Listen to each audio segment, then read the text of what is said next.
네, 안녕하세요. 8월의 첫 빅뉴스 시간으로 들어왔습니다. 이 시간은 언제나 그렇듯 MTN 이항영 전문위원과 함께하고 있습니다. 위원님 어서 오세요. 네, 안녕하세요. 이항영입니다.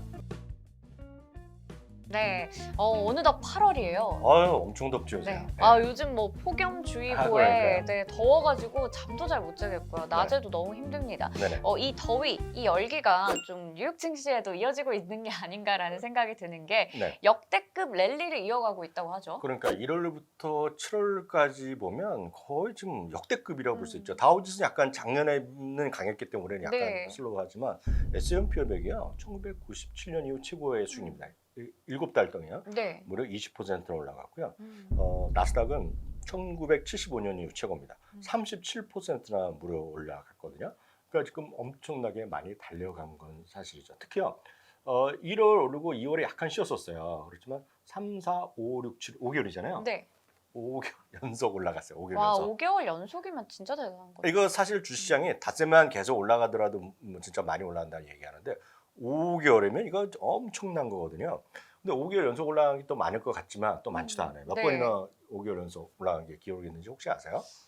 대충 찍어서. 5 이상. 이거 5개월 이상 연속 올라간 것이 28번 있었어요. 28번이요? 제일 많이 올라간 것은 11개월 올라가 있어요. 네. 그게 언제냐면 우리나라 전쟁이 6.25 전쟁이 53년에 끝났잖아요. 네. 이제 큰 전쟁이 있은 다음에 뭔가 이제 복구하는 수요가 전 세계 어디나 있고 경제도 그래지면서 회복하면서 그때 1954년도에 11개월 연속 상승을 비롯해서 3번 있었고 5개월 연속 한 것도 그렇게 많지 않잖아요. 근데 하여튼 28번이 있었는데 그중에 28번 중에 26번은 향후 1년 동안 또 주가가 12.5% 올라갔고요. 네. 확률로 보면 몇 번이야? 거의 한 90% 가까이가 오. 상승 확률이 있었죠.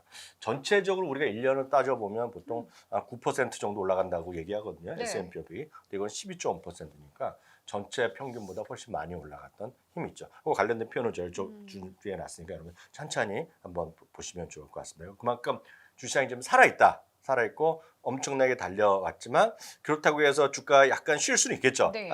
한 달, 두 달, 세 달 정도는 약간 너무 올랐다가 쉬는 건 당연하잖아요. 순차니까 6개월, 9개월, 12개월, 24개월 후를 보면 거의 평균 90% 이상 확률로 주가는 올랐더라라는 것 기억하시면 너무 올라간 것 자체에 겁먹지 마시고 시장이 살아있다는데 일단 방점을 찍으시면 좋을 것 같습니다. 네. 항상 이런 거 들을 때마다 느끼는 거지만 미국 증시는 하나의 단편적인 부분만 보는 게 아니라 네네. 길게 봐야 되는 것 맞아요. 같습니다. 맞아요. 그래야 이제 몇 년 동안 몇 번 상승했고 이런 수치들을 알 수 있으니까요. 네. 전반적인 시장에 대해서 이야기를 해봤고요. 네. 이제 종목에 대한 이야기 좀 해보려고 네. 해요. 네. 8월 네. 하반기에는 아무래도 네. 또다시 AI에 대한 관심이 커지고 있습니다. 그러다 맞아요. 보니까 네네. 관련주에 대한 그 시선이 다시 집중이 되고 있는데 이제는 새로운 쪽을 찾아 나서는 것 같아요. 네네. 특히 어도비가 네. 이제 모건 스탠리 쪽에서 숨어 있는 AI 수혜주다라는 이야기하면서 네. 주가가 많이 올랐죠. 네, 맞습니다. 어도비가 올해 끝까지 살아있던 건 사실인데요. 그래도 여전히 너무 많이 올랐다고 하면서 의견은 여전히 약간 부정적으로는 아니면 좀 중립적으로 보던 쪽이 있는데요. 그 사유를 좀 이유를 보시면 좋은데요. 모건 스탠리가 이번에 투자 의견은 중립에서는 매수를 올려 2단계 올렸네요. 네, 네. 중립에서 매수니까 한 단계 그래요? 올라갔는데 네. 목표 주가는 510에서 660으로 꽤 올려놨어요. 거의 한 25%, 30% 가까이 한 번에 네. 지금 놨는데요. 또 많은 분들이 익숙한 것도 뭐 있어요. 어도비에서는 프로그램 중에.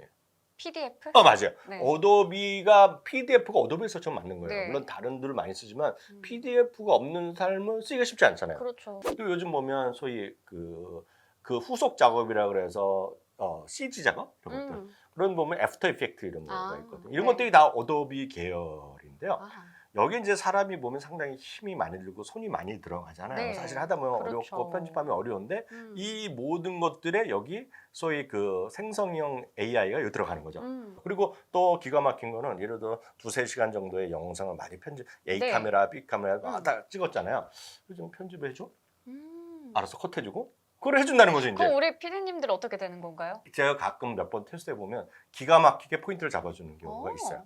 네, 그런 것도 있고 분위기도 살펴주고 하고 선택도 하고 막 전체 테마 정리하듯이 뭐 정리 딱 해주는 게 있어요. 저도 이제 쓰고 있는데 저희가 하는 회사도 쓰고 있는데 이런 것들이 이제 인공지능이 가미되면서 플러스 알파가 들어가는 거죠.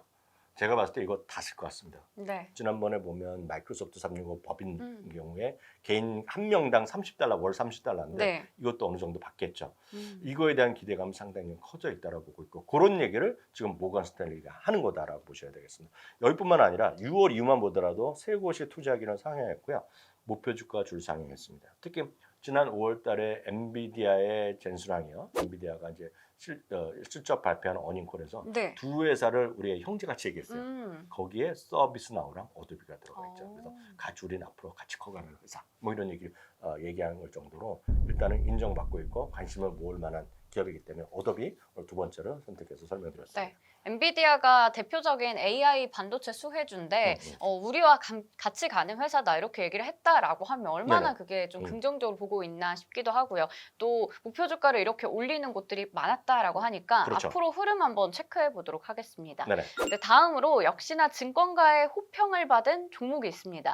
팔란티어가 될 텐데 네네. 굉장히 이거 적자 기업이기 때문에 네네. 웨드부시에서 팔란티어를 극찬했다라는 게 네네. 너무너무 좀 기쁘거든요. 근데 세상에 인공지능 세상에 메시다 이런 얘기를 했다고요? 네, 그 팔란티 하면 많은 시청자분들 이미 관심을 갖고 있는 게 많아요. 왜냐하면 지금보다 2, 3년 전에 소위 서학개미가 열풍이 막 불었을 때 있잖아요. 팬데믹 초기에. 그때 보면 이런 것들이 많이 움직이기 시작하면서 많이 떴어요. 그 이후에 재작년 가을 때서 작년까지 해서 주가가 한마디로 박살이 났죠. 왜냐하면 기본적으로 이들 회사들이 적자 회사라는 거였거든요. 그런데 이제 주식시장에 흑자 전환만한 재료가 없다는 게 기본적인 그런 뭐 명제죠. 흑자 전환만한 재료가 없는 게 맞는데 팔란티가 올해부터 흑자를 몇 번 내기 시작해서 올해 연간으로 흑자 전환할 수 있다는 얘기가 강력하게 시사점을 하고 있고 이 회사는 아시다시피 피터 티엘이라는 사람이 투자를 했고요. 지금 현재 경영에는 알렉스 카프인데 이들의 만남은 정말 절묘한 거죠. 알렉스 카프도 정말 엄청 대단한 천재 같은 경영자고 근데 이분은 약간 과할 정도로 자신감을 해서 일부에서 약간 비판의 목소리를 받아요. 마치 일론 머스크랑 비슷한 인물이라고 보시면 되는데 작년에 그 어려웠던 시기에 다른 경쟁자를 앞으로 다 죽는다 얘기했어요. 이 어려운 시기에. 근데 자기네들은 워낙 자신감이 있다라는 얘기했고요. 사실 이 회사는 팔란티어는 좋아하시는 워낙 많을 텐데요. 첫 번째 외부 투자자가 CIA였어요. CIA에서 투자해줬기 때문에 어떤 이사회도 들어와 있을 정도였거든요. 그리고 이제 주요 50% 이상이 아직도 수요 정부 관계, 국방부나 정부 관계, 전 세계 소위 정보 부서 이런 쪽에 많이 들어가 있고요. 물론 이제 민간 기업들 많이 들어가 있죠. 그리고 유명해진 것은 빈 라덴이잖아요. 빈 라덴을 얘네 덕분에 잡았다는 얘기를 하는 건데 이 회사가 자신감을 피력하고 있는데 이번에 웨드부시의 댄 아이브스라는 분이 이거는 지금 이런 거죠. 앞으로 이게 탄탄대로 걷는데 그 하나의 골드로드라는 거예요. 미국의 축구를 끌고 가라는 거랑 마찬가지.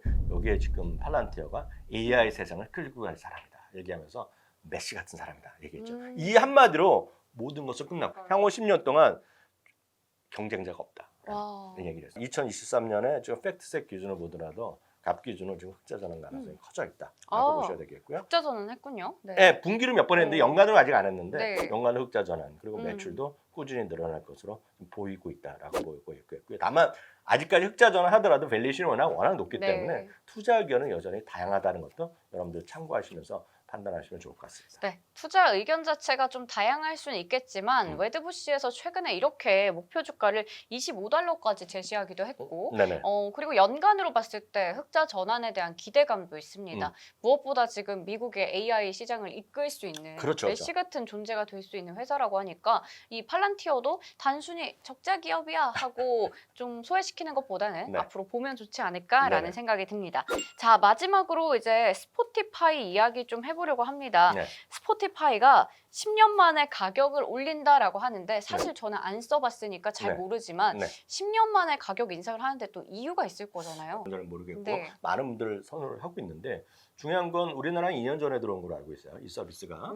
근데 우리나라에서도 꽤 많이 늘어나고 있다고 저는 알고 있어요. 근데 미국 기준을 보면 미국의 청소년들이 보면 80% 이상이 여기 구독자입니다. 구독자고 전 세계에서 지금 소위 무료 포함해서 한 대 듣는 사람이 5억 명이 넘습니다. 5억 명이 넘고 돈을 내는 사람 있잖아요. 돈을 내는 사람이 미국 달러 기준으로 9.99군데를 내고 있어요. 우리나라는 얼마인지 모르겠습니다. 9.99를 내고 있는데 이게 지금 미국 전 세계에서 2억 2천만 명 정도가 돈을 내고 있어요. 네. 여태까지 돈을 올린 적이 없는데 이번에 10년 만에 처음으로 돈을 1달러 올립니다. 미국 기준으로. 뭐 그러면 미국에서는 애플 뮤직이나 이런 것보다도 제일 많이 쓰는 게 스포티파이? 압도적이죠. 압도적으로 80%가 고객인데 네. 가장 큰 이유가 여기 팟캐스트를 다 꽉 잡고 있어요. 맞다. 근데 팟캐스터에 네. DJ 이런 데를 대고 있는데 이게 전 세계적으로 다 여기 갖고 있는 거죠. 특히 미국 청소년들 제가 글을 보면 오늘 무슨 얘기를 했는지, 뭐 어떤 곡을 선곡해 줬는지 이런 거를 같이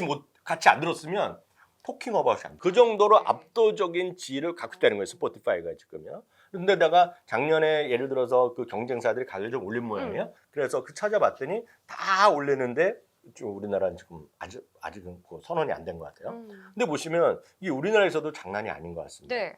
뉴진스 좋아하세요? 뉴진스 좋죠. 너무 좋죠. 아 진짜요? 네. 근데 이거 뉴진스가 지금 낙원상가에서 맞습니다. 지금 현재 네. 오늘 현재요. 8월 초까지 해서 콜라보를 진행하고 맞아요. 있어요. 팝업 스토어를 열었어요. 버니랜드 캠페인을 진행하고 있는데 엄청나게 사람이 몰리고 있다는데 지금은 이런 것도 이렇게 바르셀로나의 후원사가 네. 되었고요. 경기장 이름이 전 또 몰랐는데 여기 캠프 누 뭐 이런 거가 네. 이 축구를 좋아하는 사람한테는 성지라고 합니다.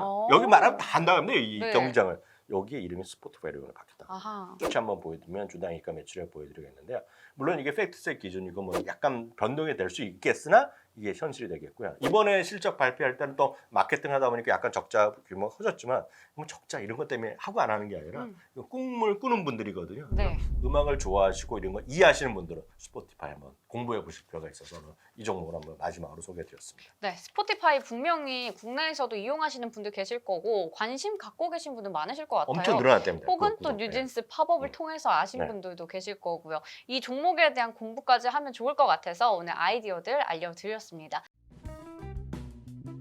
저희가 이렇게 8월의 첫 출발도 빅뉴스와 함께하면서 좀 많은 이야기들 나누고 있어요. 이번 주 이제 금요일 새벽쯤이 되면 애플과 아마존의 실적도 나오게 됩니다. 그 부분들도 정리 다 해서 저희가 월요일에 빅뉴스에서 또 전해드리도록 하겠습니다. 여러분 남은 한 주도 화이팅 하시고요. 저희는 다음 주에 다시 돌아올게요.